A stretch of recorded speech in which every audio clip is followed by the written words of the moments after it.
자, 이번에는 동국대학교 과학영재교육원에 대한 내용을 설명드리겠습니다. 자, 동국대학교 과학영재교육원은 자, 2022년 현재 초등학교 4학년부터 중학교 1학년 학생 이렇게 지원이 가능하고요. 중등심화 과정은 굉장히 다양한 분야로 나누어져 있죠. 쪼개져 있죠. 뭐 가천대도 그렇고 동국대도 그렇고 얘네들이 이제 중등 과정 같은 경우는 각 지원 분야별로 굉장히 세분화 시켜놨어요. 그래서 학생들이 어떤 분야에 관심이 있다. 나는 과학이 좋다. 이게 아니라 나는 생물이 좋다. 나는 물리가 좋다.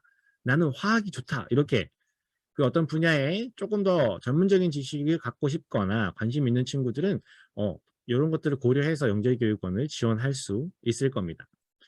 동국대학교 과학영재교육원의 또 다른 특징은 무엇이냐면 여기서 지금 2023학년도 기준이 5, 6학년이니까 올해 2022학년도 기준이면 4, 5학년인 거 확인을 하셔야 돼요. 알겠죠? 요거 이제 학년 기준 같은 거 정확하게 보시면 되고, 그다음에 여기서는 어떤 조건이 없습니다. 뭐 조건이 있는데 영재교육 이수자도 지원이 가능하며 영재교육원 미 이수자 같은 경우는 학교장 추천을 통해서 지원이 가능합니다. 사회통합 대상자도 지원이 가능하고요. 그래서 동국대학교 과학영재교육원은 아까 그 뭐 경인교대라든지 아니면은 또 어디였죠? 경인교대랑 가천대 그죠? 영재교육원 이수 이력이 반드시 있어야 된다. 라고 하는 영재교육기관도 있었지만 방금 보셨던 아주대, 동국대 같은 경우는 영재교육원을 이수하지 않은 친구들도 지원이 가능하다라고 하는 거 그리고 염두에 두시고 준비에 활용하시면 되겠습니다. 자, 모집 공고 일정들 쭉 살펴보시면 되고요. 여기서 자 1차 전형과 2차 전형 이렇게 진행이 됩니다. 1차 전형 합격한 친구들이 2차 전형을 진행할 거고요. 2차 전형은 심층 면접이 진행되는데 심층 면접에서 간단한 지필평가와 같은 테스트가 진행이 됩니다.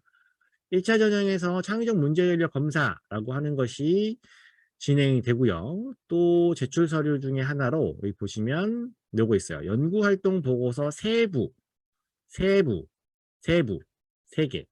라고 되어 있는데요. 이게 각각 다른 연구활동 보고서를 세 가지를 내라는 게 아니라 같은 연구활동 보고서 한 가지를 만들어서 그거를 세 개, 사본 세 개를 제출하라는 거예요.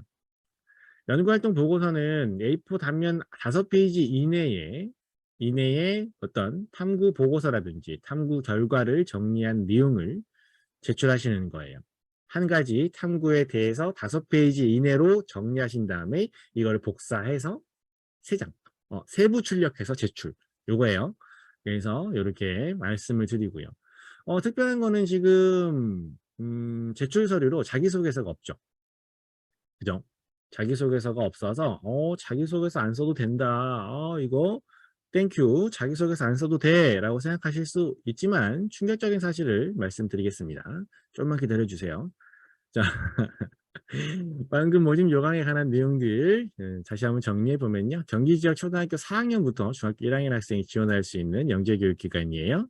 영재교육기관 수료한 친구들뿐만 아니라 일반 학생들이 모두 지원할 수 있고요. 그 다음에 연구활동 보고서 창의적 문제해결력 검사를 통해서 1차 평가가 진행되고 요 평가가 진행돼서 합격한 친구들 면접 대상자가 되면 심층 면접을 진행하게 됩니다. 1차 제출 서류로 연구활동 보고서가 아까 방금 말씀드린 것처럼 5페이지 이내의 어떤 보고서 형식이라고 말씀을 드렸고요. 창의적 문제해결력 검사니까 어떤 학생의 어떤 그런 연계성이나 창의성을 평가할 수 있는 그런 시험을 보는 것이 아닌가 이렇게 생각하실 수도 있는데요. 창의적 문제해결력 검사 지난해 문제입니다. 자, 이거는 어떤 창의적 문제해결력 검사라고 하기보다는 자기소개서 문항에 더 가깝죠. 그죠? 본인이 창의력을 발휘해서 했던 경험에 대해서 구체적으로 기술하세요. 가까운 미래에 개발될 수 있는 기술 중 우리 생활에, 우리 삶에 가장 큰 영향을 줄 수 있는 기술은 무엇일까요? 요거는 조금 창의적 문제를 검사 같네요. 그죠? 그래서 이런 것들을 직접 학생들이 시간을 정해서 작성을 하도록 합니다. 직접 가서 작성을 하니까 다른 사람의 도움을 받거나 이렇게 할 수가 없죠. 이제 문제 2 같은 경우는 뭐 올해 또 바뀔 수도 있을 것 같긴 한데요. 이런 문제들이 나왔다. 창의적 문제 해결력 검사라고 해서 가벼운 문제들을 다양한 문제들을 막 풀어보는 그런 것이 아니라 자기소개서를 제출하지 않기 때문에 학생의 생각이나 학생의 어떤 글쓰기 이런 능력들을 평가하기 위해서 요런 방법으로 요런 내용으로 테스트를 진행한다라고 하는 거 안내 드리겠습니다. 자, 이렇게 해서 1차 서류 전형을 통과했다라고 하면 이제 심층 면접에 가게 될 텐데요. 심층 면접에서 나왔던 문제는 뭐냐? 일단은 먼저 공통 문제로 창의적 문제를 검사해서 작성했던 내용들이 있죠. 여기 보시면 특히 2번 문제. 이 기술들에 대해서 학생들이 막 적었을 거예요. 그럼 이 내용에 대해서 왜 그렇게 생각했는지 그런 질문들이 진행됐습니다. 그다음에 본인이 제출했던 활동 경력 보고서가 사실인지 거기에 있는 내용들을 질문을 했고요.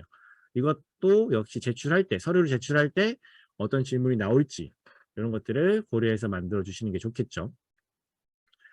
그다음에 초등심화 과정에서 나왔던 문제 같은 경우는 심층 면접에서 대신 지필평가처럼 문제를 풀었어요. 그래서 이제 운동 경기 결과를 확률로 알아보기 이렇게 해서 막 확률을 분수를 백분율로 바꾸는 내용도 설명을 해주고요. 그래서 어떤 경기 결과의 확률은 백분율로 나타내면 몇 퍼센트인가, 이길 확률은 몇 퍼센트인가, 뭐 이런 형태의 문제가 나왔었고요. 생물 관련해서 이제 과학과 관련된 문제는 메뚜기와 바퀴벌레의 사진을 주고 얘네들의 공통점과 차이점에 대해서 한번 이야기해보라 라고 하는 이런 내용들도 문항으로 출제됐습니다. 그래서 우리 친구가 경북대학교 영재교육원을 지원한다면 이런 내용들을 좀 고려해야겠구나, 이런 내용들에 대해서 먼저 좀 알아봐야겠구나 생각을 하실 수 있겠죠. 도움이 되시기를 바랍니다. 자, 그렇다면 뭐 창의적 문제인력 검사 대비해서 어떤 뭐 문제풀이 하고 막 이러면 조금 아니에요. 그런 거 아니고 자기소개서 특강을 듣거나 아니면은 요거 듣거나 아니면은 요거는 따로 좀 문의를 해주세요. 제가 이 자기소개서 특강 말고 창의적 문제인력 검사 대비해서 어, 다양한 어떤 이슈들을 좀 살펴보는 그런 강의를 제가 하는 게 있거든요. 뭐 최신 이슈 트렌디 과학이라고 제가 다양한 생활 주제를 가지고 다양한 어떤 새로 트렌디한 최신의 주제를 가지고 진행된 강의가 있는데, 창의적 문제인력 검사는 자기소개서 특강으로 준비하셔도 되고 그 강의를 들어보시는 것도 괜찮을 것 같아요. 그리고 1차 서류 준비를 하실 때 활동 경력 보고서 하실 때 그다음에 작년에 나왔던 창의적 문제인력 검사를 한번 학생들이 직접 작성해보고 저한테 첨삭을 받아보고, 그다음에 연구활동 보고서가 적절한지 저랑 같이 준비해보는 이런 프로그램도 준비되어 있고, 이런 과정을 통해서 이제 면접 대상자가 되었다라고 한다면 마찬가지로 심층 면접 기출문제풀이 강의 영상으로 준비되어 있고요. 그다음에 모의 면접이 준비되어 있습니다.